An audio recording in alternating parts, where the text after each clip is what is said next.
Nah, kemudian kita memberikan sanksi berat, pembebasan dan penghentian dari jabatannya pada mereka yang terlibat kepada 6 pegawai dan sanksi berat kepada 2 pegawai. 6 pejabat dipecat karena terlibat kasus pagar laut.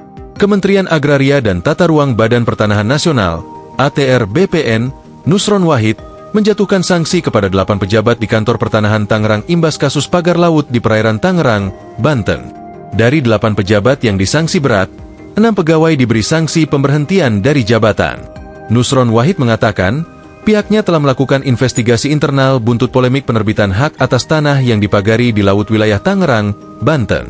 Nusron menyebut 6 pegawai disanksi berat berupa pemecatan. Nah, kemudian nomor 2, kita melakukan audit investigasi terhadap proses penerbitan sertifikat tersebut.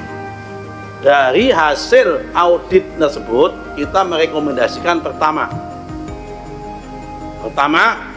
rekomendasi pencabutan lisensi kepada KJSB, Kantor Jasa Survei Berlisensi, karena yang melakukan survei dan pengukuran itu perusahaan swasta.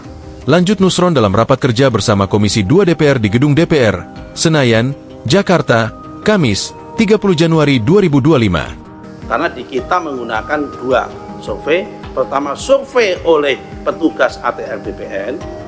Yang kedua, bisa lewat jasa survei berlisensi, tapi disahkan oleh petugas ATR BPN. Jelas Nusron. Nusron mengatakan ada 6 pegawai yang dihentikan dari jabatannya, sementara 2 pegawai dikenai sanksi berat. Nah, kemudian kita memberikan sanksi berat, pembebasan dan penghentian dari jabatannya pada mereka yang terlibat kepada 6 pegawai dan sanksi berat kepada 2 pegawai. Nah, nama-nama pegawainya siapa saja kami nggak bisa sebut, ya kan? Kami hanya sebut inisial. Yang pertama adalah JS, Kepala Kantor Pertanahan Kabupaten Tangerang pada masa itu. Kemudian SH, ex Kepala Seksi Penetapan Hak dan Pendaftaran. Kemudian ET, ex Kepala Seksi Survei dan Pemetaan. Kemudian WS, Ketua Panitia A. Kemudian YS, Ketua Panitia A. Kemudian NS, Panitia A. Kemudian LM, ex Kepala Survei dan Pemetaan setelah ET. Kemudian KA ex PLT Kepala Seksi Penetapan Hak dan Pendaftaran.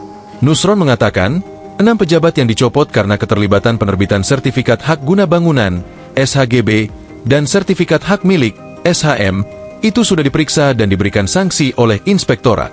Adapun, kata dia, saat ini hanya menunggu surat keputusan SK pemecatan. Ini 8 orang ini yang sudah diperiksa oleh inspektorat dan sudah diberikan sanksi oleh inspektorat, tinggal proses peng-SK-an sanksinya dan penarikan mereka dari jabatannya tersebut. Ucap Nusron. Selain pemecatan dan sanksi terhadap pegawai, Nusron menjelaskan pihaknya juga membatalkan sejumlah hak atas tanah di wilayah pesisir utara Tangerang. Pembatalan ini dilakukan karena adanya proses pembuktian yuridis yang tidak sah, prosedur yang tidak tepat, serta hak atas tanah yang tidak memiliki material meskipun sah secara yuridis dan prosedural. Download Tribun X sekarang, menghadirkan lokal menjadi Indonesia.